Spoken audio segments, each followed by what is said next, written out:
So I just came back on Wednesday afternoon for a teaching tour of Melbourne as part of their Wesak celebrations. So the Wesak month, that's my last Wesak assignment for this year. But when I was over in Melbourne, I gave many talks, and one of the talks I gave there, I thought I'd use the same title here because it was a very useful and important talk, and it's something which is very pertinent to most people, especially this day and age, on fear. And fear is something which is a great cause of suffering, stops us being healthy, stops us being successful, stops us getting into deep meditation, stops us being at peace. And it's such an unskillful emotion in our mind, but at the same time a very common emotion. It's great to be able to understand it, where it comes from, how to overcome it, so you can live with less and less fear. And as you live with less and less fear, you will find you'll be far more peaceful, far more happy, be able to form relationships with others which are lasting, and also being able to even get into deep meditation and enlightened. Fear is such a huge problem in our modern world, and instead of our culture trying to discourage fear, we tend to be in a culture which encourages fear. We go to movies where we delight in fear, whether it's ghost movies, or I was looking at the newspapers today, vampire movies, anything which will scare us, we love going to. And why is it that we are victims of fear? And that fear does create huge problems for you in life. But let's actually look at what fear really is. And one of the stories about fear, which is very important, it comes to my mind straight away when I was coming into Perth today in the windy, wild weather. It was an old story from a very famous and very profound British philosopher who lived maybe about 100 years ago. I'm not quite sure how many people are interested in philosophy, but this is one of the philosophers I think everyone should read. He was one of these philosophers. He didn't use big words, but his teachings were very profound. His name was Winnie the Pooh. Because if philosophy is really going to be useful, everyone should be able to understand it, even kids. So Winnie the Pooh was with his friend Piglet. And Piglet was a very small being, very kind, very loyal, but being very small, was usually subject to a lot of fear. And one day they were walking back from Rabbit's house in a storm like we had today and yesterday. And as they were walking through the forest, trees were coming down around them. Branches were crashing to the floor, and even whole trees were being ripped off and smashing around them. That was very dangerous. So dangerous, so scary, that little Piglet could stand it no longer.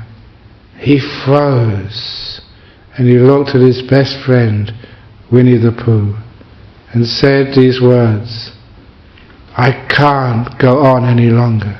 I just can't. What would happen? What would happen if a tree fell down when we were underneath it?" And that was a possibility. And for a second, but only a second, the great philosopher and enlightened bear, Winnie the Pooh, was afraid. But only for a second. And then his wisdom kicked in, and he looked at his terrified friend and replied with these reassuring words, "What would happen if a tree did not fall when we were underneath it?" And that was also possible. In fact, even more possible. And that was the key to overcoming little Piglet's fear, so he could move on with the thought, what would happen if a tree did not fall when we were underneath it? And that's exactly what happened. So they could go back safely. And if you look at that exchange, just in a few sentences, Winnie the Pooh's author described the nature of fear and also its antidote. The fear is always what would happen if, followed by something negative, something terrible which might happen to us, which is a possibility but often very unlikely. And the antidote to fear is again what would happen if, and something positive, something nice.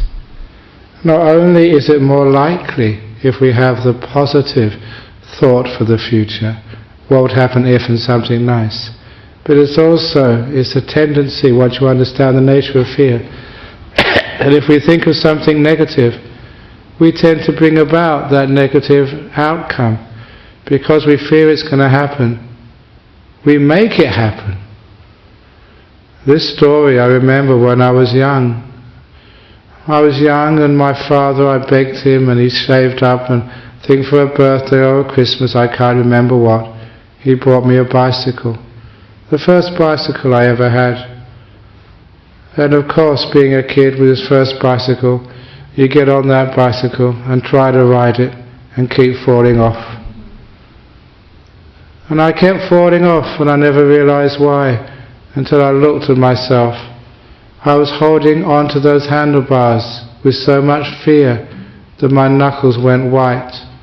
I was so afraid of falling off, and my body was as stiff as a plank.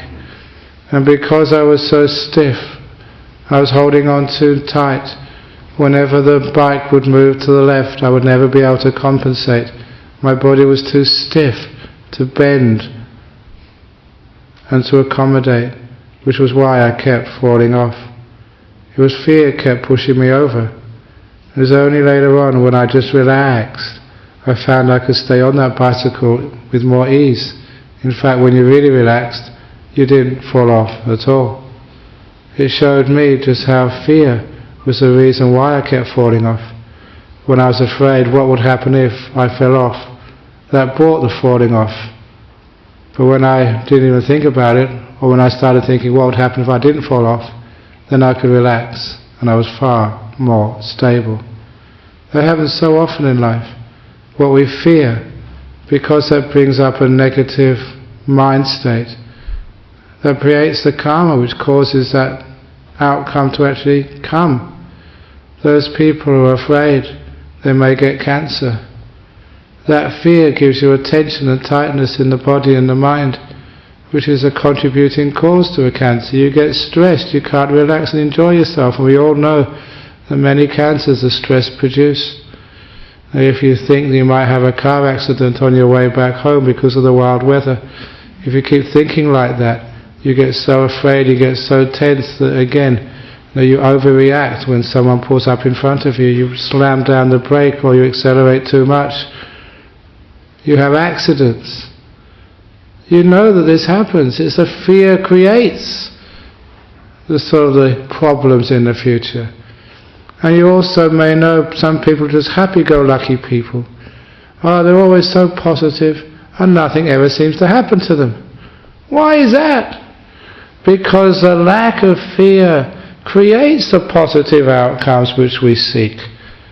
Fear itself creates the greater possibility that something wrong might happen. So check it out in your life. You know, I've met many people who come to me for marriage counselling, and sometimes I still protest. Why are you coming to a monk for marriage counselling? I'm a monk. You know what monks are? We don't get married. You know, we're single, we're celibate. But still they come to monks because we understand just how the mind works and how emotions works and how people can live together or not live together, and you understand what happens when you go into a relationship with fear. Fear that that person's going to leave you or cheat on you, or fear that that person's already cheating on you, having a mistress somewhere, or a toy boy. I don't know why they call them toy boys and not toy girls. Maybe we should use gender equal language and call them toy girls and toy boys, I don't know. But anyhow, whenever a person is so afraid, you can see that because there's that fear, there's also this terrible lack of trust. And when there's a lack of trust, there can't be a good relationship there. And many of you have been in relationships like that, where there's no trust. Or there's a lack of full trust. And why is there that lack of full trust? Because there's terrible fear. We fear that the marriage or the relationship is going to end. And so we don't trust. And because we don't trust, we cause the relationship to end. It's just this negative loop which we get into. What we fear, we make happen. And that thing about relationships is a very good place to sort of go on with this fear business. Because much of life is relationships, as I've taught here. And that fear which we have stops us relaxing and enjoying life. And of course no one likes to be with a person who doesn't enjoy themselves. No one likes to be with a sourpuss. And sometimes people who don't know how to relax and enjoy themselves, that's just what they are. So even like when I teach monks at a monastery, you have to try and encourage them to relax and not to be afraid. There's so many rules which we have to keep, there's so many things which we have to do. We're supposed to be leaders and examples, and sometimes that can be very fearful. But of course, if you're very fearful, you get so tense, there's no way that you can inspire people. So even as a monk, you have to learn how to have no fear and just relax, and that's been part of my life. They say the most fearful thing to do is to give a public talk. Especially when there's a camera on you, and it's going on the internet, it's going on YouTube. Over 50,000 people are going to listen to this talk all over the world. Especially if I do something stupid, then 100,000 people will listen to it. So are you going to be afraid you're going to do something stupid? If you're afraid you're going to do something stupid, you tense up, and that's why you do something stupid and make a mistake. You all know that when you get tense up, you make mistakes. When you relax, things tend to flow quite smoothly.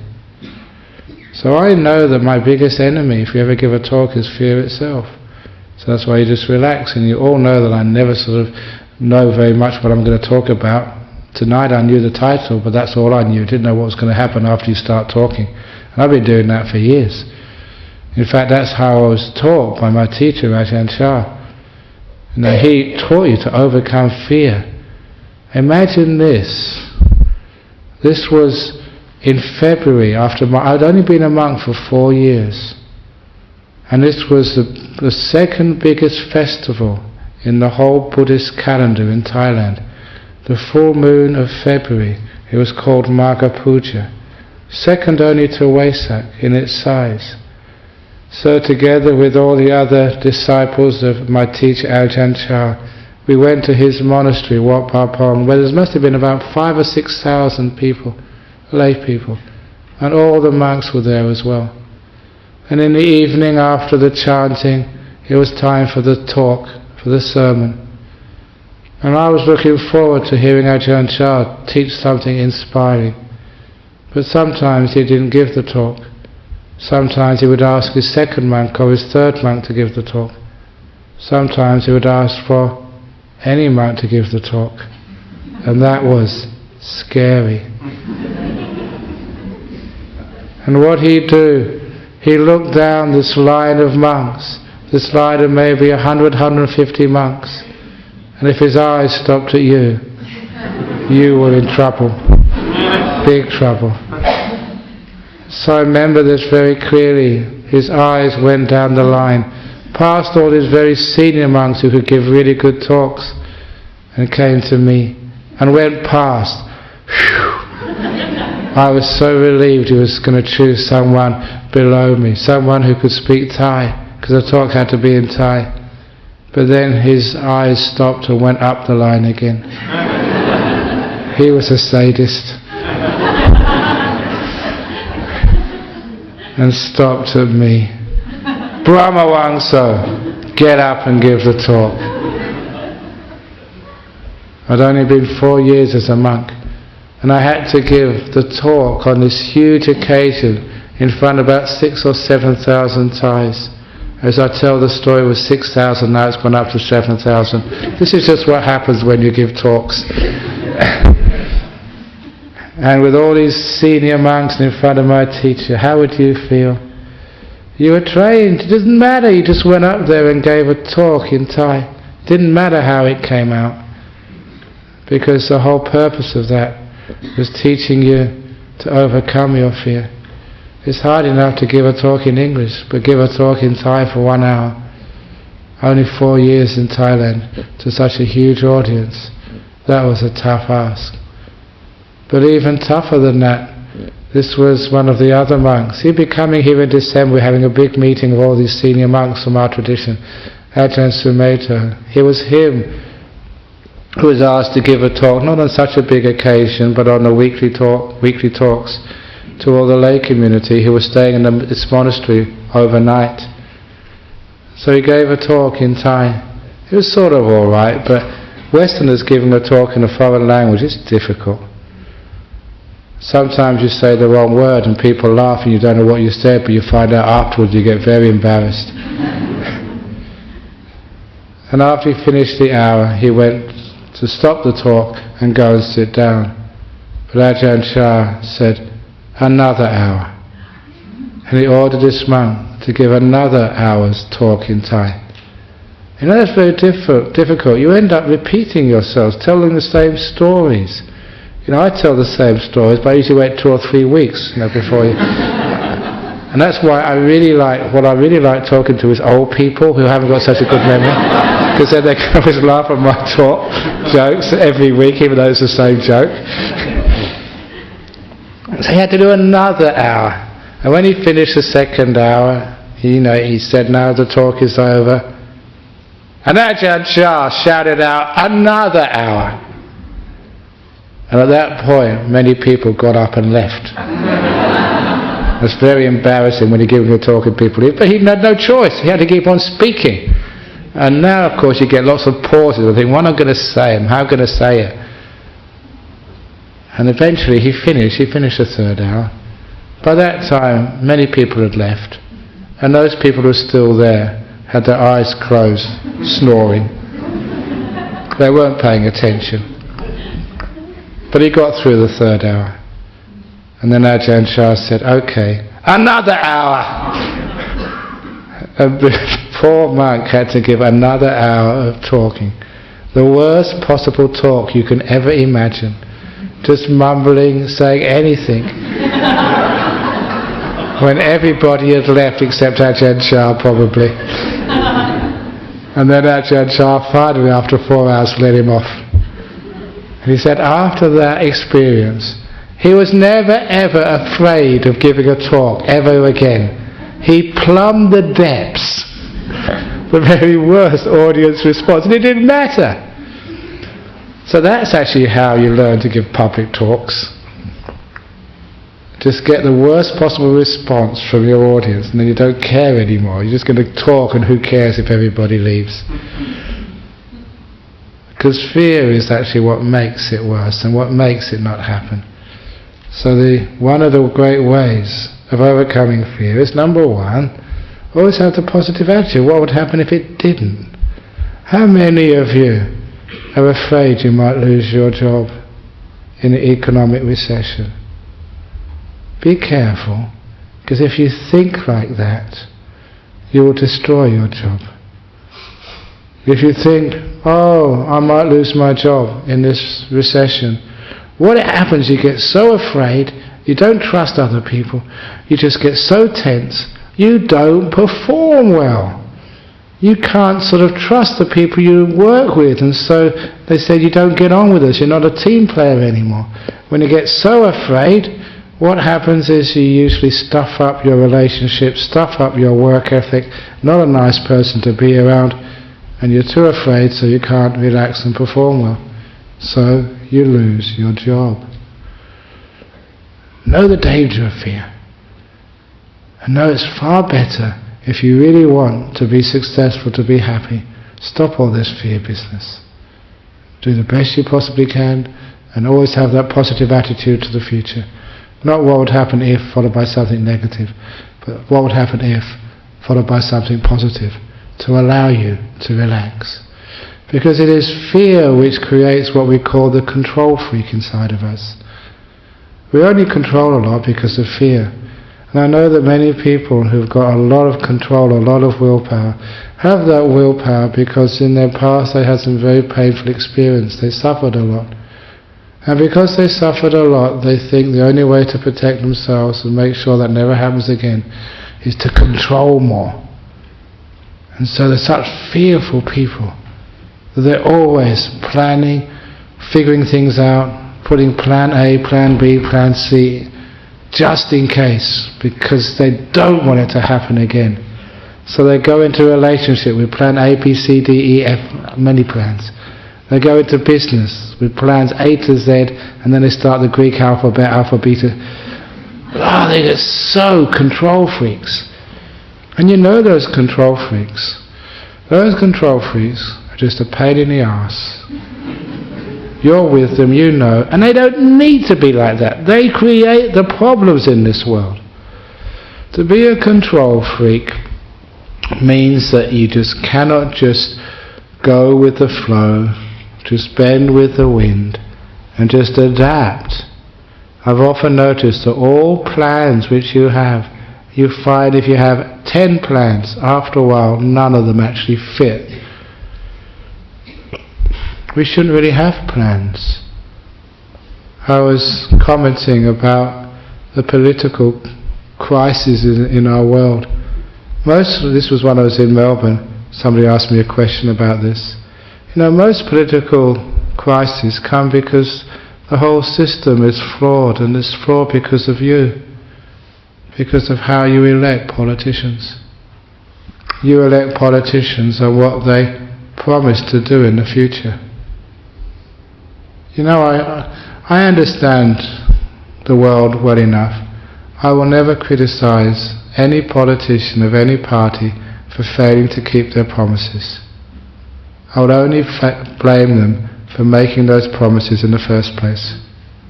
How can you make promises to do this and to do that when you haven't got a clue what's going to happen in the next 6 months or year? We don't know what's going to happen with climate change, economies, wars, when swine flu or some other flu comes in. Now we've already had mad cow disease, now we had swine flu, now we might, horse plague, or dog something or other. But we don't know what's going to happen next, and you've all lived long enough to know that all these things are totally unexpected. They come out of the blue, and how can you make promises when you don't know what's going to happen next? You don't know what the situation is going to be.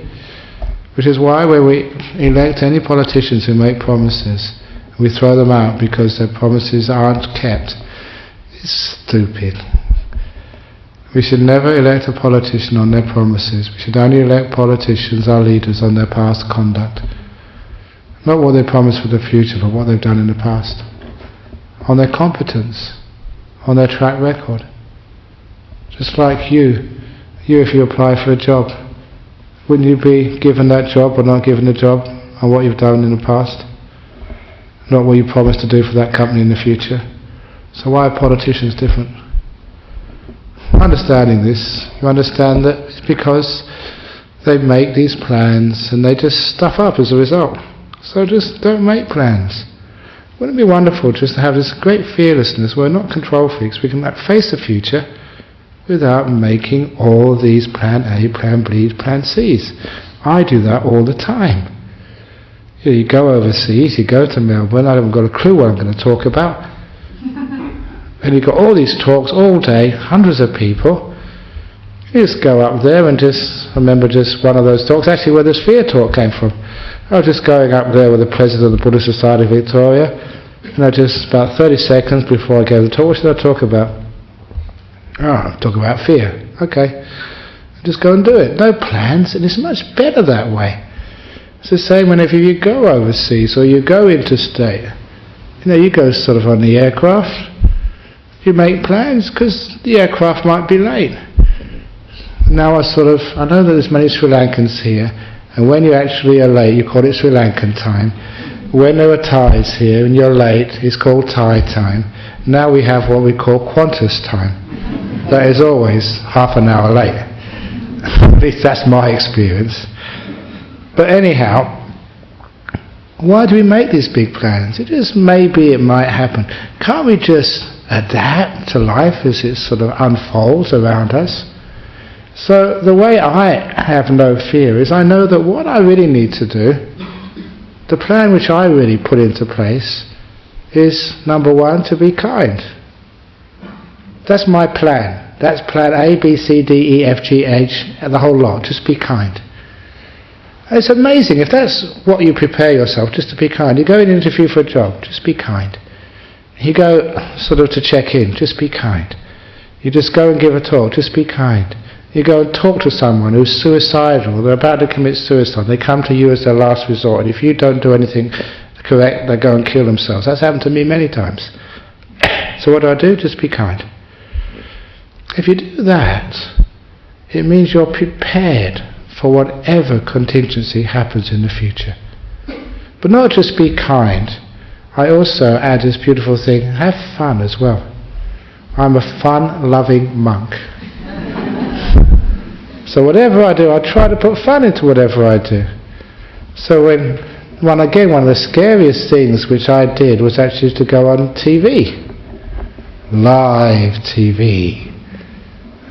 Broadcast around the nation. Because apparently, if you do anything stupid on TV, it goes on these bloopers shows, showed again and again and again to all your friends. Imagine you say something stupid or do something stupid on TV. That's why people get afraid. And do I get afraid? No! It's wonderful. Because I look at the possibilities, what might happen. And I look at it, and what would happen if, and it's always something negative. I look at it, what would happen if, and always something positive. If I make a complete idiot of myself in public, that is wonderful. Then I can have a rest. I don't have to go travelling giving all these talks. I could actually have some peace in my life. That's why a couple of weeks ago when I went to Thailand, swine flu. And there was quite a few people here told me, Ajahn Brahm, you shouldn't go travelling. Swine flu in Thailand. A lot of pigs in Thailand.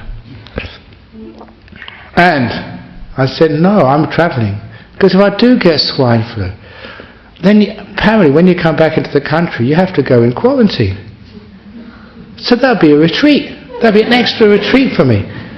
I'll be able to have my own room, and have 3 meals a day, a nice bed, not on the floor, and no one will be able to ask me any questions, no one ringing me up because something's gone wrong with the Buddhist society or there's something happening over in whatever.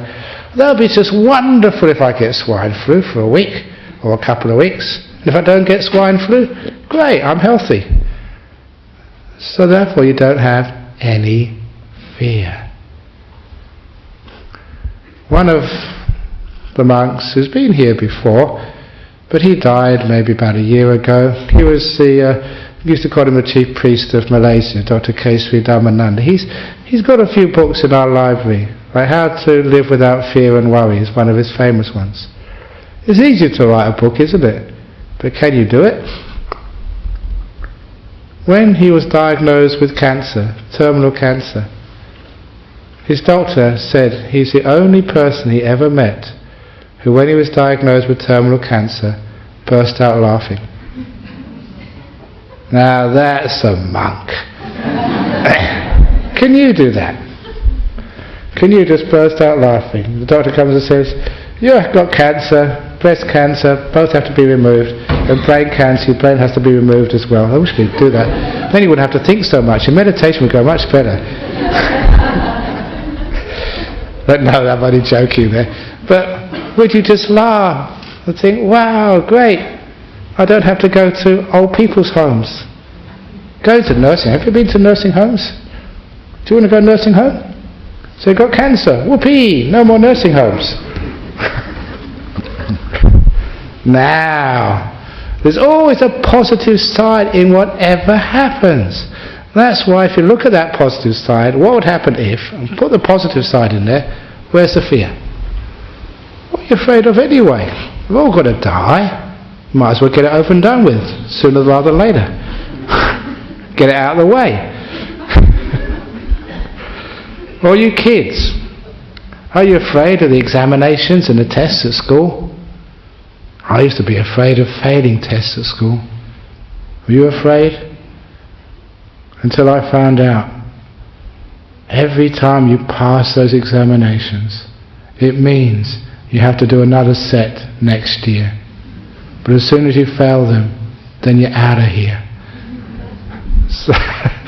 So when you do, why are you afraid? If you pass, great, your mum and dad will be proud of you. If you fail, wow, you don't have to go to school again. Freedom at last. So when you have the idea of like freedom is like thinking of the future and putting something negative in it. That is the reason why we're afraid. And don't get sucked into some of these religions who say if you don't give your donation into the donation box, you will go to the hell. The hell of the stingy people. Where you want something and they won't get it to you. In the hell of the stingy people, there are toilets, but the toilet paper always runs out, and you knock on the door, can you pass this toilet paper over? No.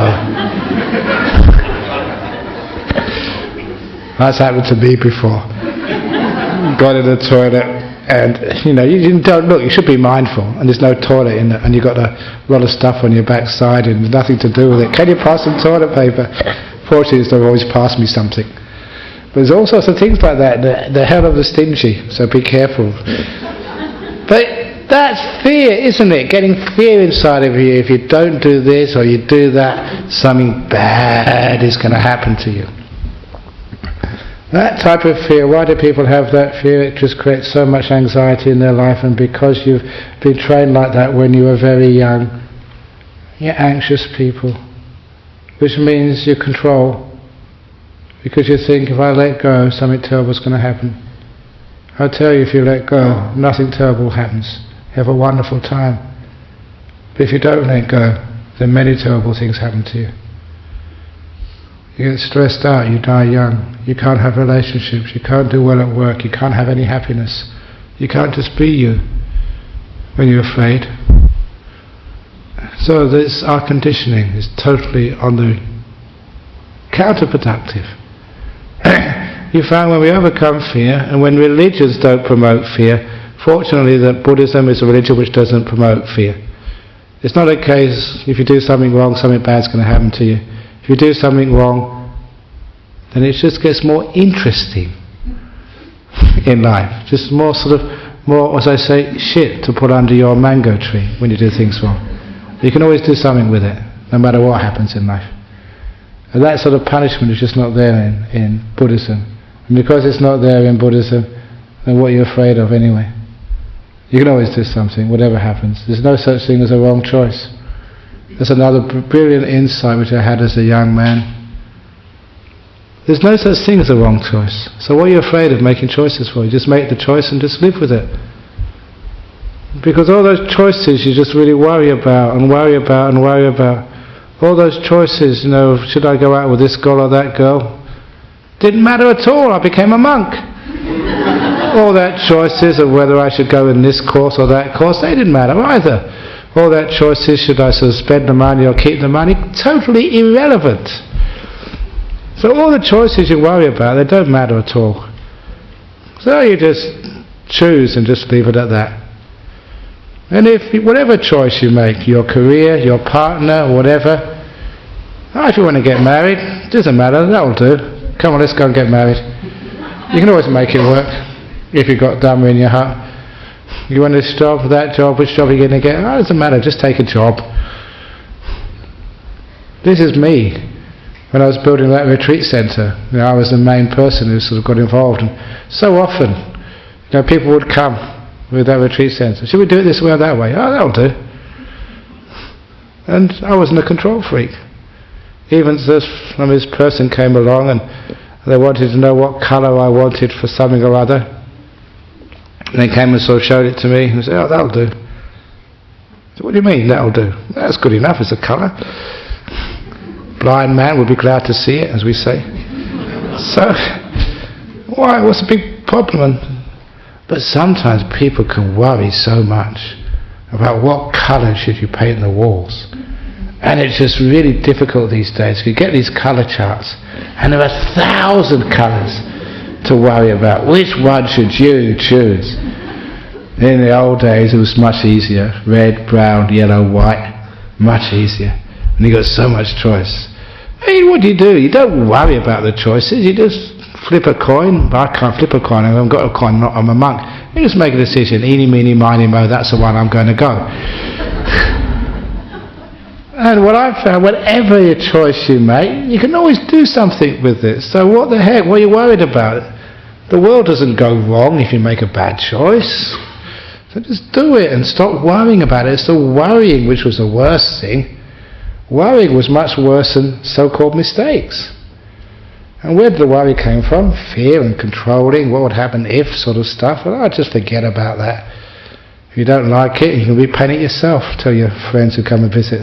They say, what do you get those curtains that colour for? Don't you like them? No, they're terrible. Okay, you go and change them. And you pay for them as well. That's one of our rules in the monastery. You should have this rule in your house as well. If anyone has an idea, they have to do it. If they think the gutters need cleaning, they come up to you and say, oh, the gutters need cleaning. The rule, you have to do it. It really keeps many people quiet. But what it means, we just don't complain, we just take life easy and just allow things to happen. Things get done, and life goes on. When you don't control things so much, life goes on much better. It's a quality of life. It's a process of life. It's not where you get to, it's how you get there. It's not where you have the beautiful house and the beautiful family. Because a lot of time you like to build a beautiful house and a perfect family, but they're just control freaks. It's just surface. Inside, no one likes each other. And why? It's because everyone is so afraid of being perfect. There was one of the men I saw in Melbourne. He used to be an anagarika in my monastery down in Perth a long time ago. But he was saying when he was first there, he was trying so hard to be perfect. He was so afraid of breaking a rule. And that's why he got so tense, trying to control his body, control his speech, control his mind. He got so tense he couldn't stand it, and he left. So that's not what a monastery is like. That's what not life is like. You misunderstood there. Or maybe my mistake, because I didn't emphasize kindness and no control and letting things be more. You can understand from what he was feeling. Some of you might feel like that in a relationship, trying to be so damn perfect because you're afraid. And because you're being so perfect and controlling yourself, you can't relax. And the other person feels that. They don't like to be with someone like you. You're too stiff. But imagine a person who has no fear, not trying to be perfect, just being yourself. Relax, that's who you are. And because you're relaxed, because you're letting go, you're not controlling, there's no fear, people tend to like you. Don't you like authentic, relaxed people? Not people who are trying to be perfect, but just people, that's who they are. It's great when you're with someone who's not perfect, because then you're not so afraid of not being perfect yourself. I remember years ago, this Buddhist here, the first year I was here, he came up to us and said he was getting divorced, and what's wrong? He said his wife's too perfect. It makes me so sort of embarrassed, I can't sort of live up to that. So don't try and be too perfect. Just be yourself. And that way you relax, you're not controlling, you're not acting out of fear. But more than that, I always want to know where fear comes from. We all know it's counterproductive. But all the fear comes from the controller-in-chief, you. This sense of self and ego, which in Buddhism we try and let go of, no non-self, no ego. Forget about yourself, forget about the person you're with, that's not the point. It's always us, it's the relationship, not a person, not a me, not a person over there, them. It's always us, the relationship. But when we have a sense of self, a sense of me, there's always going to be a fear, because your sense of self is built up by prestige, reputation, who you think you are, how good you are at this, how wonderful you are at that. all of your skills and your strong points, that's who you think you are. When you make a mistake, what do you say? I wasn't feeling myself today. Well, that wasn't really me. When you make a mistake. But all the sort of the good things about you, that's who you think you are. There's one of these Sufi stories, Nasruddin stories, when this was like a mullah in Persia, before it was called Iran, many years ago. A great Sufi story. Now, in those days, any people of religion were very highly respected. Now, not so much these days, but they were like pillars of society. Now, this pillar of society, this great mullah who was so respected in the community, decided to take his students to the fair for an outing. They've been meditating and studying and practicing so hard. Let's give them a day out. So he took them to the fair. And at that fair there were many stalls, and one of the stalls was an archery stall. Just like the old coconut shies, but with bows and arrows. And if you managed to hit the target, the ball, you get a prize. And so this Mullah Nasruddin said, yeah, this looks easy enough. Give me a bow and 3 arrows. And so he paid over, a few dollars. And all his students were really surprised, because he was like a holy man. What does a holy man know about weapons, like a bow and arrow? He said, it's just concentration, just mindfulness, that's all it is. I can do this. So he put the first arrow in the bow. And everyone was really quite surprised. It's like if you give me a bow and arrow. I never shot a bow and arrow in my life. Now, could the power of Samadhi, if Ajahn Brahm had a bow and arrow, how accurate would he be? And that's what they're thinking with this mullah. And so he put the arrow in the bow. See, even I don't know which one goes in which. Put the arrow in the bow and shot it. And it only went about halfway to the target. It didn't even, not even miss it. It just didn't get there to miss it.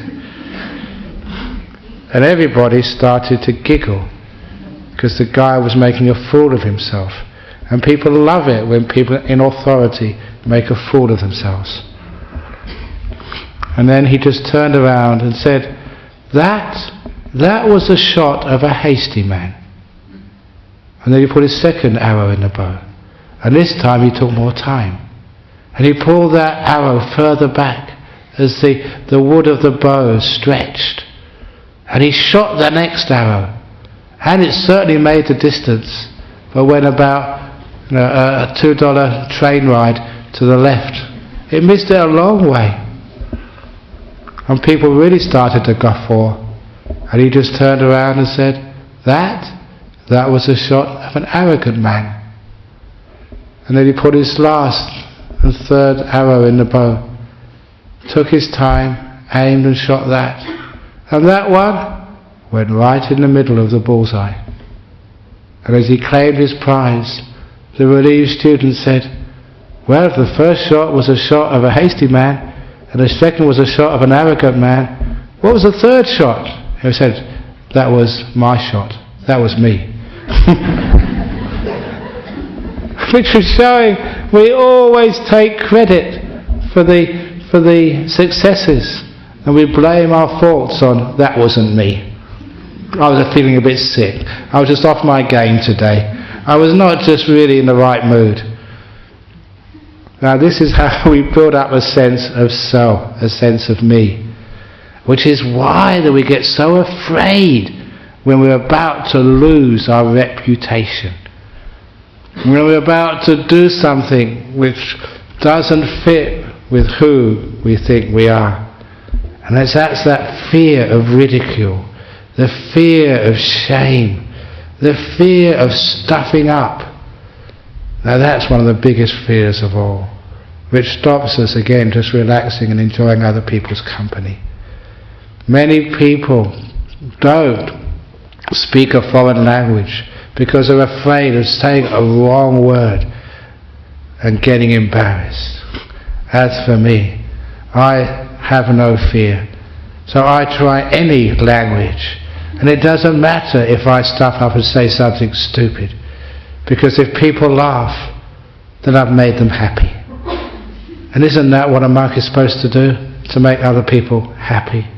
So if I say something stupid and make you laugh because I'm an idiot, isn't that an act of compassion for other beings? It seems that's what happened. That's what I was taught, because my teacher Ajahn, when any monk did something stupid, that's what he would do. He would just laugh. He thought it was terribly funny. You know, when his Western monks did stupid things. I remember this one girl. This one girl came from England. She was like 18 or 19 years of age, came to visit our monastery. And you know the squat toilets we have in Asia? You know, you squat down on them. So some people have a hard time squatting down on the toilets. You know, they fall over, and that's not such a good thing when you want to go. So instead of actually squatting down, we built, especially out of compassion for all these visitors from places like England and Australia, we built like a frame so you can actually put it over the squat toilet and actually sit on it.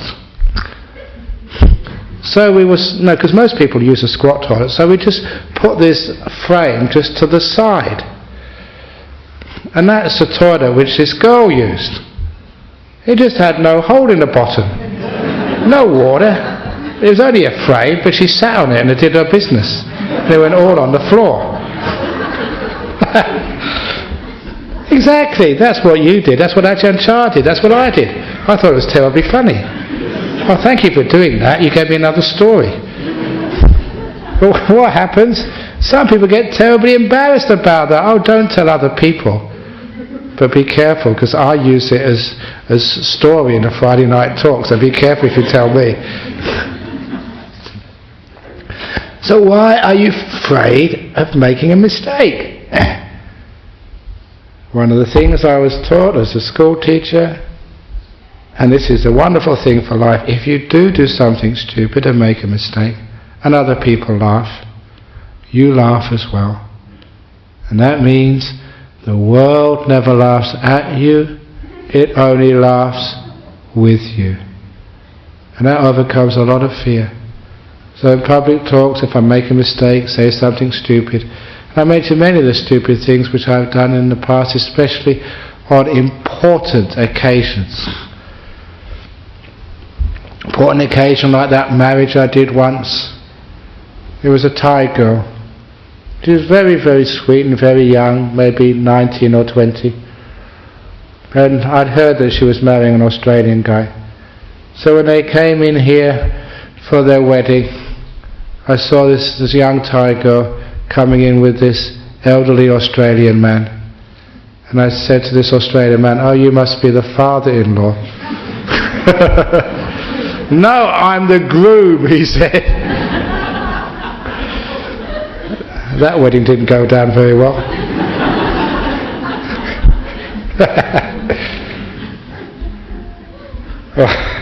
But funerals are even better. When you make mistakes at funerals, they're really funny. Like that time when it was a Sri Lankan couple who come here, and they told me that their parent had died and can I come and do the funeral. So I did the funeral for them, because you know I'd do anything for you guys. And so there I was, standing at the front with all these very serious people in front of me. And I say, we've come here today on a sad occasion of, I forget, this couple's mum who's passed away, and she was such a wonderful lady. And then this old woman stood up at the back. "It's not me, it's my husband who's died. I'm still okay." That was a really funny funeral, that was. That's one of my favourites. I really stuffed up there. And once, especially the funeral, because once you made a big mistake like that, you tell everybody, it's great fun. But I'm not embarrassed about it, I think it was very funny. Everyone makes mistakes. What are you so afraid of making mistakes? Let everybody know and make them laugh. It makes a much happier life when other people laugh. It means you're not afraid of making mistakes. You let people know stupid things you do. So when you do stupid things like that and you laugh at them, it means you're not afraid of doing stupid things in the future. Your reputation is not so important that you can't be human. You make a mistake, do something stupid and laugh at it. You can see just how you can be at peace with yourself when you don't have to be perfect. which means you're not afraid of making mistakes. One of the rules at Bodhinyana Monastery, every now and again I say this, so this is one place in the world, one community where you are permitted to make mistakes. Isn't that wonderful? To go to a place where you're allowed to make a mistake. Many mistakes. Because I know psychology, where you allow people to make mistakes, they hardly make any. But when you're afraid, what might happen if you make a mistake? You make heaps. It's psychology, and I think you can understand why. So are you afraid of making mistakes? That is your fear. So overcome that, let it go. It doesn't matter making mistakes. It's all right. So you're allowed to point your feet at the Buddha. You're allowed to fall asleep during my talk. You're allowed to snore while I'm talking. You're allowed, when I tell a joke, to say, "Oh no, not that one again." Which brings me on to today's joke. I'm not sure. Do you remember, because I told this to somebody today and they hadn't heard it for a while, about the man lost in the desert who met the Eskimo? Sounds a good joke, doesn't it? There was a guy lost in the desert.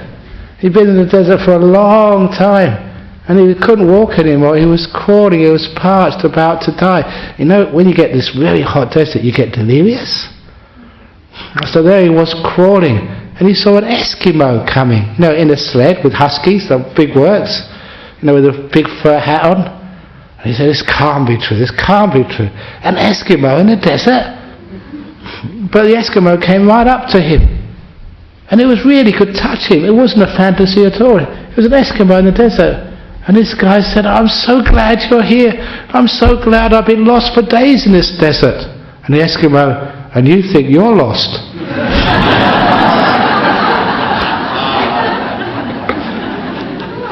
So it's all right to say, "Oh, that's a terrible joke. I'm going out of here. I want my money back." And I'm not afraid. That's why I tell jokes. I don't care if you like them or not, if you've grown. I'm telling them. And I'm enjoying it. What about you? So you don't have any fear. When you don't have any fear, you don't control. When you don't control, you let go. And when you don't let go, you have so much peace in life, so much happiness in life. You just flow with life. You don't make so many plans. You'll be more adaptive when you're not afraid. So you lose all your money in the stock market. You lose your job. Great! Every Monday morning you can sleep in. So, you know, your wife leaves you.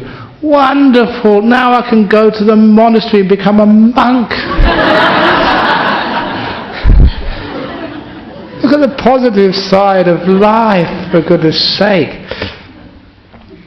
So you don't have any fear, which means also when you're meditating, I was losing time. When you meditate, how do you meditate with fear? And what would happen if I fell asleep? What happens if I fell over? What happens if I had these stupid thoughts come up? When you fear these things, you get tense. And when you get tense, that's the opposite of what meditation is supposed to be about. So instead of having fear in your meditation, just no plans, nothing to gain, nothing to go, nowhere to go. Just be and relax with no fear at all what might happen. You have to do that in meditation. If you really want to get very deep in meditation, you come across some very powerful fears. Fears of things disappearing. Now those are the great fears to overcome. Because there's something in Buddhism we call attachments. And when any of those attachments disappear, or are about to disappear, that can be very scary for you. Especially when it's things which are very, very closely attached to you, like your body. When that starts to vanish. Ah! Where's my body gone? Don't worry, it's not your body. It came from your mum and dad. You're going to give it up afterwards. When people ask me the question in Buddhism, What do you tell people? Where do you go when you die? There are 3 places you can go when you die. Calcutta, Fremantle, Pinaroo. So you're going to end up there anyway. So your body is not yours. So don't worry about it disappearing in meditation. In fact, it's just a great relief when you got no aches, no pains, no heat, no cold. I'm so free in meditation. So when you get to those stages in meditation, the body's about to go. Let it go. Nothing to do with me, doesn't belong to me. So don't have fear. Fear is always coming up because you think you own something. And it's not yours, it's about to disappear. You can let go of the body in meditation when you get to have to let go of the body when you die. Great! Goodbye, body. Had enough of you, you're old, you're sick, you're falling apart. Gee, you wouldn't keep sort of a car like that, would you? How many of you got a... You wouldn't, would you? Many of you, every, couple of years or 3 years, you change your car, get a new model. And what is it? The old body's 50, 60, 70 years of age, and you keep sort of trying to get spare parts. And there's some of these people, they shouldn't be on the road, should they?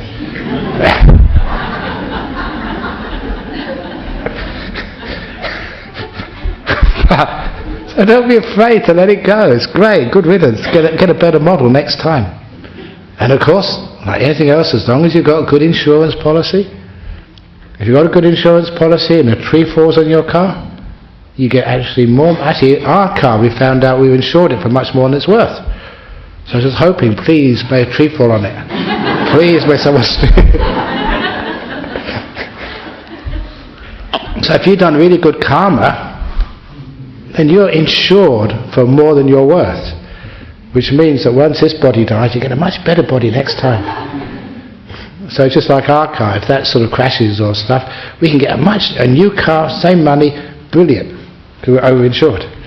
Just like you. So if you paid up all your insurance premiums, the donations, 5 precepts, being a good person, coming to the temple, then when you die, you get a really beautiful car next time. Nice body, nice, beautiful, fit and healthy, smart, rich. Yeah, it's weird. So keep your insurance premiums paid up. So that's our car, we can let it go. But then you get deeper in meditation. When your thoughts stop. When there's silence. A lot of times we're attached to our thinking.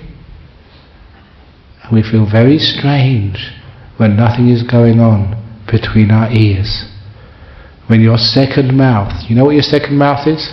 This is your first mouth. The second mouth is inside your brain, between your ears. Always thinking, always complaining. That's your second mouth, and your second mouth shuts up. All it is a fear of the unknown. But when you get to know that, it's so peaceful. You aren't your thinking.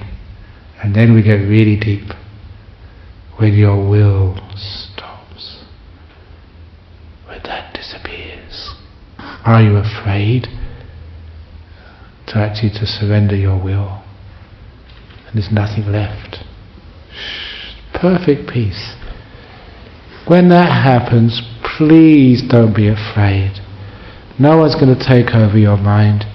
You're just going to be so free when this thing inside of you, which is always controlling you, telling you what to do, telling you how to be, telling you to always go, stopping you from being at peace for any moment, when that subsides.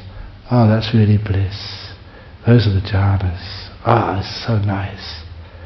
So never be afraid of letting go. Because in deep meditation you find you don't own anything. So if you don't own anything, let it all go. Let it all disappear. And then we don't have fear. You understand why meditation is all about letting things go. No control. No fear. Just being here. Knowing that if you put all your kindness and mindfulness into this moment, you don't have to fear anything. It's good karma in this moment. That's all you need to do. Make peace, be kind, be gentle in this moment. And the whole process just unfolds. No fear, no control, perfectly at peace. That's the path to enlightenment. Enlightened beings don't have fear. Giving it up. Don't want it anymore. Useless. Why be afraid? Whatever happens, it's okay. Give a good talk, fine, I'll give a talk next week. Bad talk, so I don't want him again. Either way, I'm sweet. So what are you afraid of in life? Is it really worth being afraid of that? Is it what would happen if, and you've got this terrible negative thing happening afterwards? Instead, put something positive. And don't even think about it. Just be in this moment as much as you can. Don't plan, just be kind and be mindful. That's the best plan you can have for the future. And you'll find everything will go far more smoothly when you stop worrying about it. Life goes on even better without you.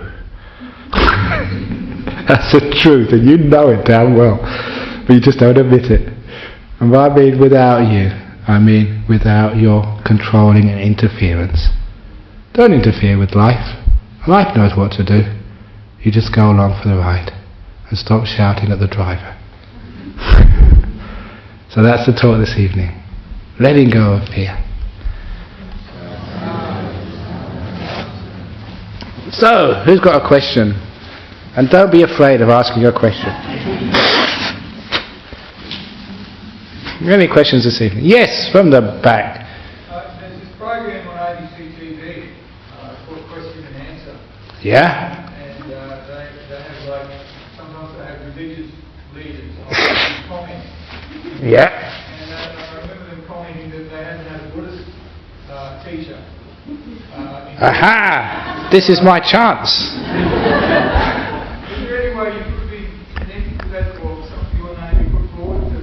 Because it's topical and it's interesting and you have different perspectives on things. Okay, you're saying that on ABC there's a program called Question and Answer, and they have religious people in there. They've never had a Buddhist monk yet. That's unfair. I'm not going to stand for this. Yeah, get a petition going. No, if you want to go to ABC, you've got to live in Sydney, basically. So if you lived in Sydney, because that's where all the studios are, so we don't exist over here in the Wild West. But anyway, you petition them. So I know this guy, bald head, brown robe, he qualifies. Yeah, you got a question there. What about fear of expectations? Because I find that I'm becoming increasingly scared to expect something good, because whenever I anticipate something, it never happens. Like today, I didn't get a job, but I really, really wanted it, and so I've been scared to expect anything. Yeah, I mean, just all expectations is always the even word. Expectations mean looking outside of this moment. We look outside too much. We should inspect more. In other words, look at how you're feeling now, what's going on. And if only you get the job, you don't get the job, it doesn't really matter. You're still alive, you've still plenty of other jobs to get. So, just so what? There's always another bus coming, sort of a few minutes later. It might be a better bus. So what? Just let life come on. Because sometimes I was very disappointed. Many times I had a broken heart because my girlfriend dumped me. Now I think, oh, thank you so much, girlfriends, for dumping me. I would never have been a monk. Thank you so much. Thanks I didn't get that job. Thanks I didn't this happen. Because in the end, you don't know how your life goes. And when you look narrow, you think, oh, this is a terrible disaster. But in the big picture, oh, it's a wonderful thing which happened to you. So no, we don't have any expectations because you don't know what's going to happen. I don't know what's going to happen. I'm not sure what's going to happen. So just let it happen and see what happens next. But I do know that if I don't stop soon, the president might get upset at me. So we might stop